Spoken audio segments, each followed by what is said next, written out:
উপস্থিত আজকের জমিয়ত উলামায়ে হিন্দের উদ্যোগে বরকল মকামি জমিয়তের কর্মী সম্মেলনের থাকতো না। তুমি তো যাকাতই দিচ্ছ না, যাকাত না দিয়ে এখন হজে যেতে বললে তোমাকে বলা হয়, তুমি বলো যে না এই চাইতে গরিব মানুষকে দেওয়া ভালো, তুমি আল্লাহ চাইতে বেশি বুঝো। এখানে আমরা একটা আয়াত করি, লক্ষ্য করতেছেন? কোরআনে কারীম যখন আপনি স্টাডি করবেন, সূরা হুজুরাত 26 নম্বর পারা 18 আয়াতের 1 নম্বর আয়াত, আল্লাহ পাক বলে ইয়া আইয়ুহাল্লাযীনা আমানু লা তুকদ্দিমু বাইনা ইয়াদাইল্লাহি ওয়া রাসূলিহি ওয়াত্তাকুল্লাহ।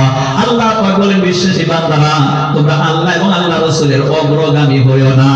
এই আয়াতটার শানে নজর হচ্ছে একজন সাহাবী ঈদের দিনে আল্লাহর রাসূলের সুন্নাহ হচ্ছে আগে ঈদের নামাজ পড়তেন, তারপরে কুরবানি করতেন, কিন্তু সাহাবী আগে কুরবানি করে ফেলেছে, আগে কুরবানি করে ফেলেছে। নবীজি শুনতে পেয়ে বললেন তার কুরবানি হয় নাই। আমার